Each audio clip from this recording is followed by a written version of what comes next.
महाराज जी के आज के विशेषांक में रक्षा सूत्र परिवार के सभी सदस्यों का हार्दिक स्वागत है। बाबा जी के भक्तों को राम राम। महाराज जी कोई बात कह देते और बाद में यदि वे अपनी बात को काट देते तो उनका ध्यान उधर दिलाने पर महाराज जी कहते, ऐसा मैंने कहा है। एक बार दो आदमी महाराज जी के दर्शन को आए। वे अपने बारे में चढ़ बढ़ कर बातें करने लगे। महाराज जी व्यग्र हो उठे।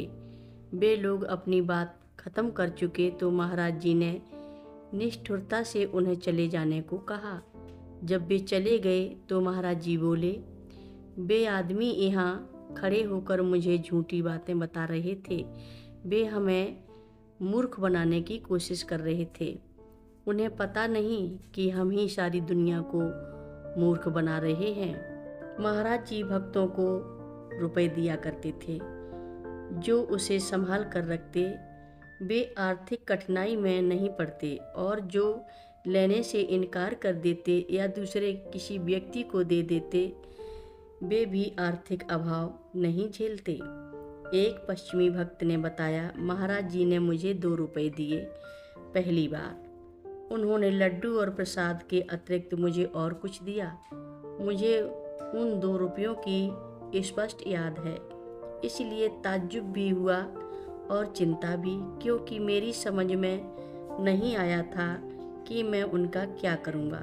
मैंने सोचा, मैं अब क्या करूँगा। यह रुपए किस लिए दिए होंगे। धन कमाना कभी भी समस्या नहीं है, कठिन तो होता है। इसको ढंग से खर्च करना, लाखों करोड़ों रुपया आसानी से मिल जाता है यदि उन्हें बुद्धिमानी से खर्च करने को रख दिया जाए। धन बाधक होता है। जो ईश्वर से जुड़ा रहता है उसे धन की कोई आवश्यकता नहीं है। एक बार एक पश्चिमी भक्त ने महाराज जी से कहा, आप तो सिर्फ सेठ लोगों के घर पधारते हैं। उसके बाद वे उसे एक मोची के पास ले गए, जहाँ वे कई दिनों तक उसके साथ एक छोटे से दीनहीन कमरे में रहे। यद्यपि भक्तों को बहुत ही परेशानी हुई, परंतु महाराज जी बहुत प्रसन्न थे।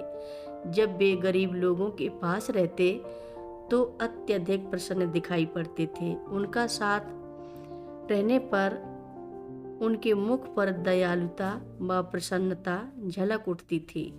महाराज जी हमेशा एक विदेशी भक्त से धन खर्च करने को कहते, इसे खर्च कर दे, इसे बचा कर मत रख, धन को बहते रहने दे, इसे ज़रूरतमंद को दे दे, इसको खर्च कर। पैसों से दूसरों की सहायता करनी चाहिए। एक बार कौशानी में गर्मियों में एक भक्त ने कहा कि वह महाराज जी को कुछ धन देना चाहता है। उसने काफ़ी पैसा कमाया था और उसे वसीयत के रूप में भी धन मिला था।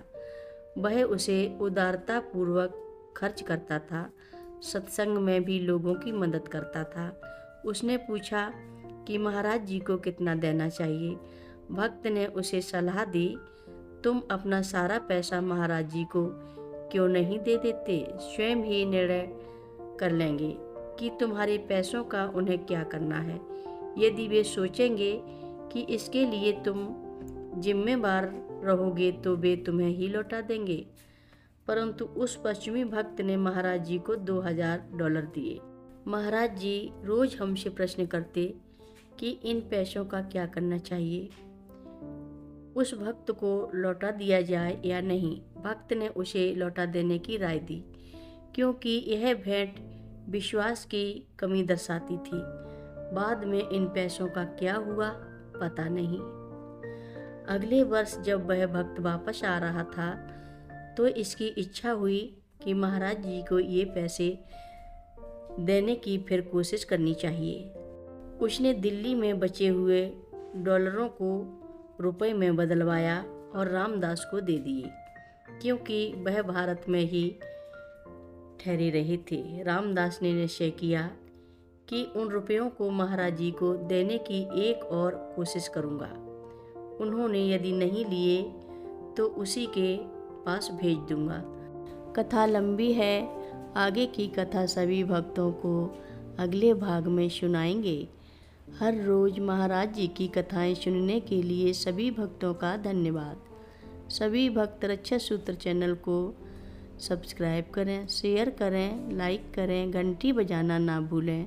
कमेंट बॉक्स में लिख भेजें जय नीप करोरी बाबा जी महाराज। सभी भक्त मिलकर बोलो बाबा जी महाराज की जय जय बोलो, सिद्धि माता की जय जय बोलो, कैंची धाम की जय जय बोलो।